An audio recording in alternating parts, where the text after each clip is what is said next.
প্রধানমন্ত্রী হিসেবে শপথ নিয়েছেন বিএনপির চেয়ারম্যান তারেক রহমান। তার শপথের পর প্রথমে নতুন সরকারের মন্ত্রী এবং পরে প্রতিমন্ত্রীরা শপথ গ্রহণ করেন। বিকেলে জাতীয় সংসদ ভবনের দক্ষিণ প্লাজায় রাষ্ট্রপতি মোহাম্মদ শাহাবুদ্দিন তাদের শপথ পড়ান। এর মধ্য দিয়ে প্রধানমন্ত্রী তারেক রহমানের নেতৃত্বে নতুন সরকারের যাত্রা শুরু হলো। একই সঙ্গে প্রায় 2 যুগ পর পরিবর্তিত প্রেক্ষাপটে বিএনপির নেতৃত্বাধীন সরকারের যাত্রা শুরু হলো। শপথ অনুষ্ঠানে অংশ নেন বিশ্বের বিভিন্ন দেশ থেকে আসা অতিথিবৃন্দ। বিএনপির সিনিয়র নেতাদের পাশাপাশি বাংলাদেশে নিযুক্ত বিভিন্ন দেশের রাষ্ট্রদূতরাও অংশ নেন শপথ অনুষ্ঠানে। আরও জানাচ্ছেন ইউসুফ আলী। গণপ্রজাতন্ত্রী বাংলাদেশ সরকারের ত্রয়োদশ জাতীয় সংসদ নির্বাচনে নিরঙ্কুশ সংখ্যাগরিষ্ঠতা পেয়ে বিজয় অর্জন করায় বিএনপি চেয়ারম্যান তারেক রহমানের নেতৃত্বে সরকার গঠন করতে জাতীয় সংসদ ভবনের দক্ষিণ প্লাজায় শপথ অনুষ্ঠানের আয়োজন করা হয়। মাননীয় নবনিযুক্ত প্রধানমন্ত্রী অনুষ্ঠানে যোগ দেন প্রধান উপদেষ্টা ডক্টর মোহাম্মদ ইউনূস সহ অন্যান্য উপদেষ্টাগণ। গণতান্ত্রিকভাবে নির্বাচিত হওয়ায় শপথ অনুষ্ঠানে যোগ দেন যুক্তরাষ্ট্র, চীন, ভারত, নেপাল ও ভুটান সহ বিভিন্ন দেশের আমন্ত্রিত অতিথিরা। বাংলাদেশে নিযুক্ত ইউরোপ ও আমেরিকা সহ বিভিন্ন দেশের রাষ্ট্রদূতরাও অনুষ্ঠানে উপস্থিত হন তারেক রহমানের নেতৃত্বে গঠিত নতুন সরকারকে শুভেচ্ছা জানাতে। বাংলাদেশ সরকারের বিভিন্ন মন্ত্রণালয়ে দায়িত্ব পাওয়া সংসদ সদস্যদের উপস্থিতিতে জাতীয় সংসদ ভবনের দক্ষিণ প্লাজায় তারেক রহমানকে প্রধানমন্ত্রী হিসেবে শপথ বাক্য পাঠ করান রাষ্ট্রপতি মোহাম্মদ শাহাবুদ্দিন। আমি সশ্রদ্ধ চিত্তে তারেক রহমান সশস্ত্র চিত্রে শপথ করিতেছি যে আমি আইন অনুযায়ী সরকারের প্রধানমন্ত্রী পদের কর্তব্য বিশ্বস্ততার সহিত পালন করিব। শপথ বাক্য পাঠ করানোর পর প্রধানমন্ত্রী তারেক রহমানকে শুভেচ্ছা জানান রাষ্ট্রপতি। এরপর মন্ত্রিপরিষদের সদস্যদেরও শপথ বাক্য পাঠ করান রাষ্ট্রপতি মোহাম্মদ শাহাবুদ্দিন। আমি আইন অনুযায়ী সরকারের মন্ত্রী পদের কর্তব্য বিশ্বস্ততার সহিত পালন করিব। এর আগে বিএনপি ও জামাতে ইসলামের নেতৃত্বে নির্বাচনে অংশ নেওয়া বিভিন্ন রাজনৈতিক দল ও স্বতন্ত্রভাবে নির্বাচনে অংশ নিয়ে বিজয়ী হওয়া সংসদ সদস্যদের শপথ বাক্য পাঠ করান প্রধান নির্বাচন কমিশনার এএমএম নাসির উদ্দিন।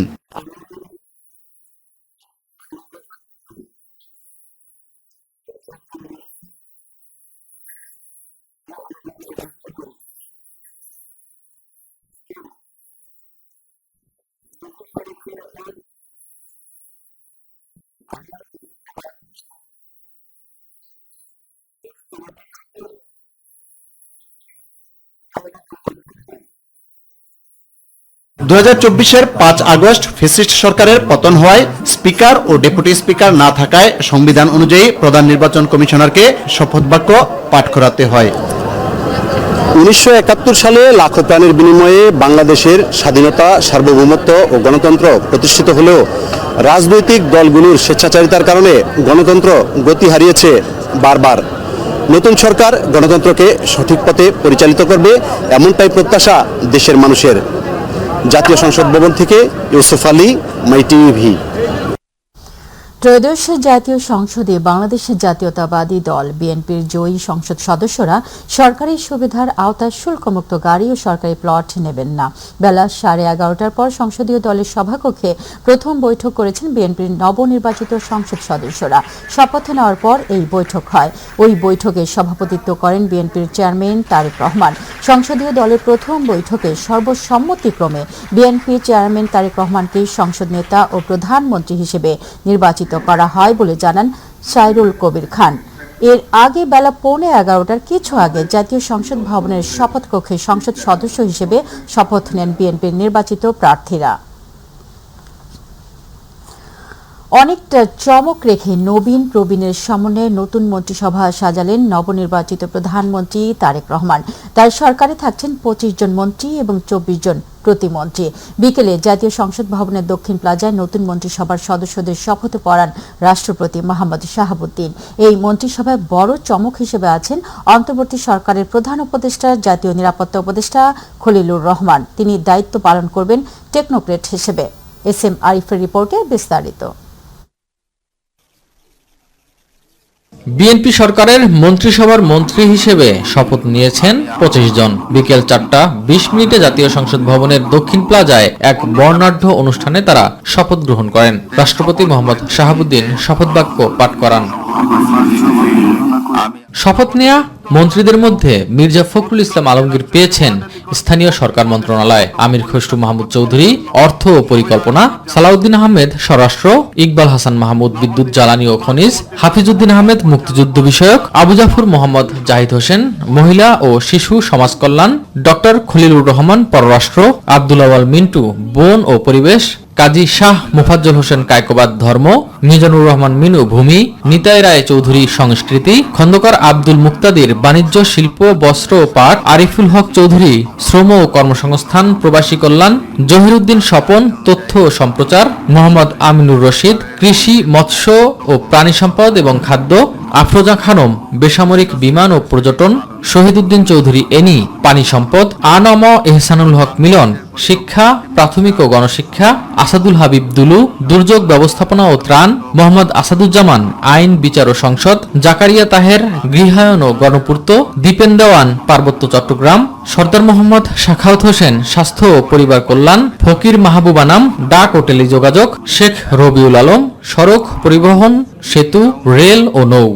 প্রতিমন্ত্রীগণকে অনুগ্রহপূর্বক প্রতিমন্ত্রী হিসেবে শপথ নিয়েছেন এম রশিদুজ্জামান মিল্লাত, অনিন্দ্য ইসলাম অমিত, শরীফুল আলম, শামা ওবায়েদ, সুলতান সালাউদ্দিন টুকু, barrister Kaiser Kamal, Farhad Hossain Azad, Aminul Haque, Mir Mohammad Helal Uddin, Habibur Rashid, Rajib Ahsan, Abdul Bari, Mir Shahe Alam, Junaid Abdur Rahim Psaki, Ishraq Hossain, Farzana Sharmin, Sheikh Faridul Islam, Nurul Haque Noor, Yasser Khan Chowdhury, M Iqbal Hossain, M A Muhith, Ahmad Sohel মঞ্জুর, ববি হাজ্জাজ ও আলী নেওয়াজ মোহাম্মদ খুইয়াম।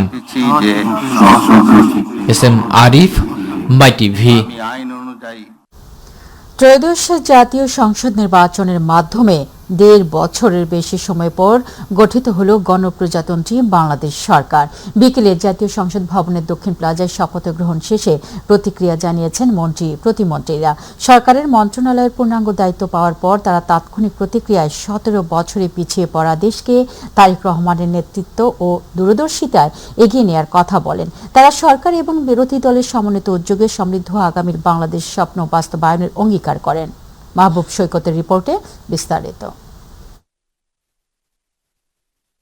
জাতীয় সংসদ ভবনের দক্ষিণ প্লাজায় প্রধানমন্ত্রী হিসেবে শপথ নেন তারেক রহমান।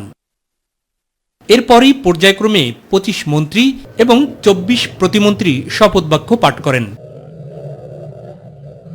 ত্রয়োদশ জাতীয় সংসদ নির্বাচনের পর রাষ্ট্রপতি মোহাম্মদ শাহাবুদ্দিনের শপথ বাক্য পাঠ করানোর মধ্য দিয়ে শেষ হল মন্ত্রী পরিষদ গঠনের আনুষ্ঠানিকতা। শপথ শেষে গণমাধ্যমের সাথে কথা বলেন নবনিযুক্ত মন্ত্রী এবং প্রতিমন্ত্রীরা, জানান নিজেদের প্রত্যয়ের কথা। বাংলাদেশের জনগণ আমাদের উপর যে আস্থা রেখেছে, আমি তো জয় বলি না, আমি বলি আস্থা রেখেছে। এই আস্থা আমাদেরকে রক্ষা করতে হবে। জনগণের যে আস্থা সেটার মূল্যায়ন করতে হবে এবং সেটা যে প্রত্যাশা পূরণে যে আকাঙ্ক্ষা তার জন্য কাজ করে যেতে হবে। যেটা বাংলাদেশের মানুষ ভালোবেসেছে, সাপোর্ট করেছে, ভোট দিয়ে আমাদেরকে বিশাল পরিমাণ ভোটে জয়যুক্ত করেছে, সেই স্বপ্ন বাস্তবায়ন এখন আমাদের দায়িত্ব। এবারে আগামীর বাংলাদেশ আমরা জনাব তারেক রহমানের নেতৃত্বে গড়ব, সেটাই আমাদের কমিটমেন্ট। দেশপ্রেম, নিষ্ঠা ও সততার সাথে দায়িত্ব পালন করার অঙ্গীকার ব্যক্ত করেন তারা। আশীর্বাদ এবং দোয়া হিসেবে নিচ্ছি, বিশেষ করে মাননীয় প্রধানমন্ত্রী তারেক রহমান আমার প্রতি যে আস্থা রেখেছেন সে কারণে তার প্রতি কৃতজ্ঞতা জানাই। দায়িত্বটা খুব কঠিন, অনেক বেশি দায়িত্ব। শুকরিয়া, আলহামদুলিল্লাহ আমরা জনাব তারেক রহমানের নেতৃত্বে একটা সুন্দর বাংলাদেশ গড়ার জন্যই কাজ করে যাচ্ছি এবং যাবো ইনশাল্লাহ। সরকার এবং বিরোধী দল পারস্পরিক সমঝোতার ভিত্তিতেই একটা পার্লামেন্ট চলবে, একটা দেশ চলবে। এর আগে সকালে সংসদ ভবনের ভিতরে নতুন সংসদ সদস্যদের শপথ বাক্য পাঠ করান প্রধান নির্বাচন কমিশনার এএমএম নাসির উদ্দিন। জনগণ যে আশা প্রত্যাশা নিয়ে আমাদেরকে ভোট দিয়েছে তাদের সেই আশা প্রত্যাশা আমরা ইনশাল্লাহ পূরণ করব। আমরা চাই গঠনমূলক সমালোচনা, যত গঠনমূলক সমালোচনা থাকবে আমরা তাদের সেই সমালোচনাকে পথের নির্দেশনা মনে করে আমরা সমস্যার সমাধানের চেষ্টা করব। জনগণের আশা আকাঙ্ক্ষা পূরণে কাজ করার কথা জানান নবনির্বাচিত সংসদ সদস্যরাও। তারেক রহমান মিন্স স্পিড, তারেক রহমান হলো একটা গতি, এই গতির সাথে তাল মিলিয়ে আমাদেরকে তার সাথে চলতে হবে। তাহলে ইনশাল্লাহ উনি যে কমিটমেন্ট নিয়ে বাংলাদেশে মানে বলেছেন I have a plan for the people of my country and for my country, ইনশাল্লাহ আমরা সেই প্ল্যানটা বাস্তবায়ন করতে পারবো। জনাব তারেক রহমানের নেতৃত্বে বাংলাদেশের নতুন একটা বাংলাদেশ সৃষ্টি করতে চাচ্ছে।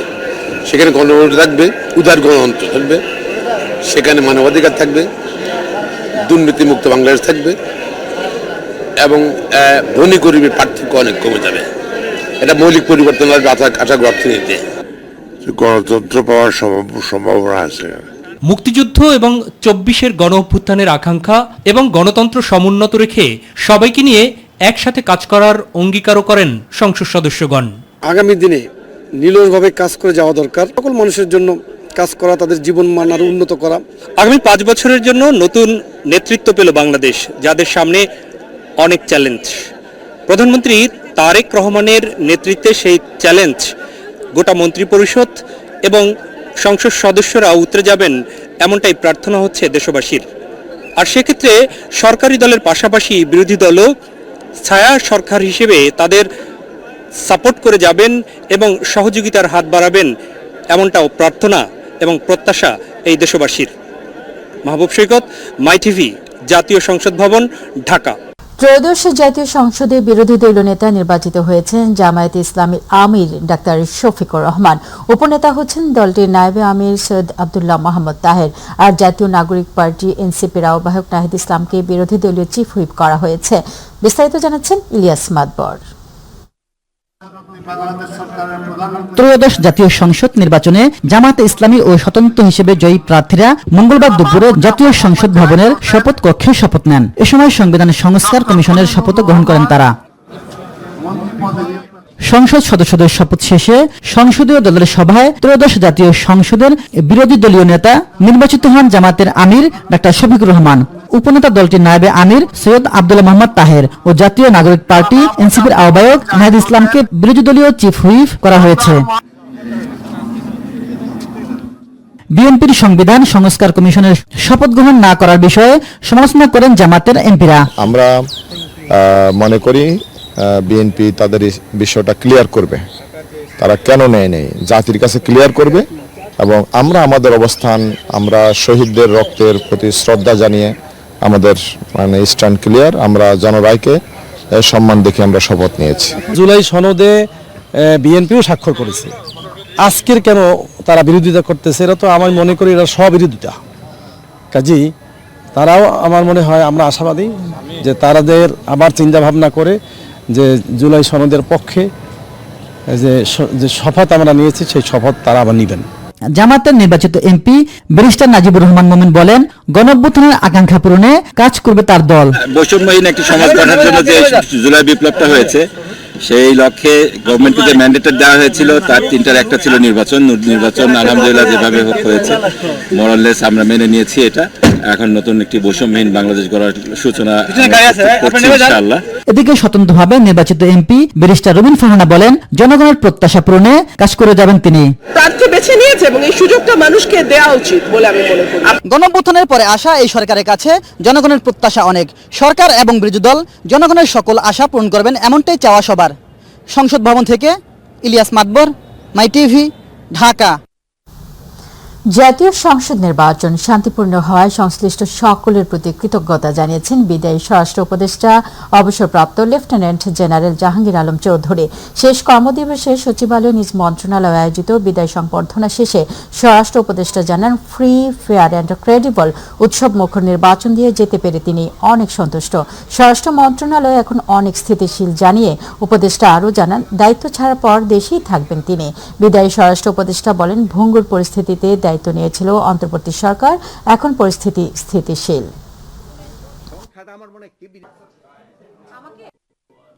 আমি যে সময় দায়িত্ব নিছি সেই সময় কি পরিস্থিতি ছিল আর এখন কি পরিস্থিতি, আমি যেই পরিস্থিতিতে নিয়েছিলাম একটা ভঙ্গুর অবস্থায়, কিন্তু আমি এখন একটা স্টেবল অবস্থায় রেখে যেতে পারছি, এটি আমার কাছে সবচেয়ে ভালো লাগতেছে।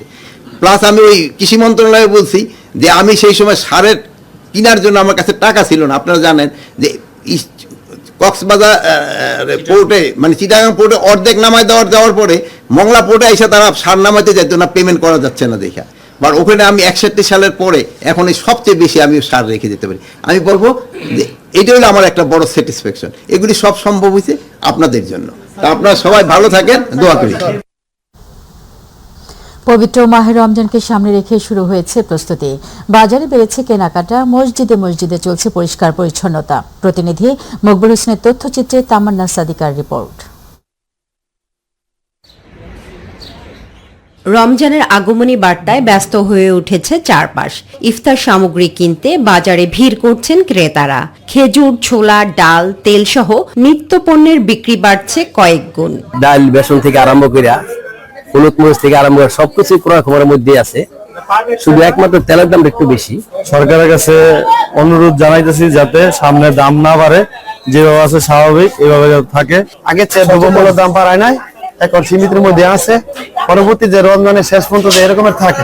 ধর্মপ্রাণ মুসলমানরা বলছেন, রমজান শুধু সংযমের মাস নয়, এটি আত্মশুদ্ধি ও মানবতার শিক্ষা দেয়। তাই ইবাদতের প্রস্তুতির পাশাপাশি অনেকে পরিকল্পনা করছেন জাকাত ও ফিতরা দেয়ার। আল্লাহ রাব্বুল আলামিন বলেন যে তোমাদের উপর রমজানের রোজাকে ফরজ করা হয়েছে যেমনি ভাবে পূর্ববর্তী জাতিদের উপর ফরজ করা হয়েছিল, যেন তোমরা এই মাসে তাকওয়া অর্জন করতে পারো। রমাদানটা হলো তাকওয়া অর্জনের মাস। মানুষ অনেক পাপাচার থেকে মুক্ত হয়, অনেক মানুষ সৎ পথে আসে। আল্লাহর বিশেষ রহমত থেকে রমজান মাসে মসজিদে রমজানের উপস্থিতির সংখ্যা বেশি, আর আমরা মসজিদে প্রতি বছরই মোটামুটি ইফতারি ব্যবস্থা করে থাকি। রমজানের শিক্ষা হলো ধৈর্য ও সহমর্মিতা। এই মাসে মানুষ মানুষের পাশে দাঁড়ালেই উদ্দেশ্য সফল হবে, বললেন এই পেশ ইমাম। রমজান মাস হলো সেই মাস, এই মাসে কোরআন নাযিল করা হয়েছে। রমজান মাসে এই কোরআনের ভিতরে মানুষের জন্য হেদায়েত আছে। বেশি বেশি কোরআনে কারিমের তেলাওয়াত করব, এর মাধ্যমে রমজানের ফাজাইল, রমজানের বারাকা আমাদের নসিব হবে। আল্লাহ তাআলা আমাদের সকলকে রমজানের পরিপূর্ণ ফাজাইল আর বারাকা হাসিল করার তৌফিক দান করুন। সংযম, সহমর্মিতা আর আত্মশুদ্ধির বার্তা নিয়ে রূপগঞ্জে শুরু হয়েছে রমজানের প্রস্তুতি। প্রত্যাশা, পবিত্র এই মাসে সমাজে ছড়িয়ে পড়ুক শান্তি ও কল্যাণ। তামান্না সাদিকা, মাই টিভি।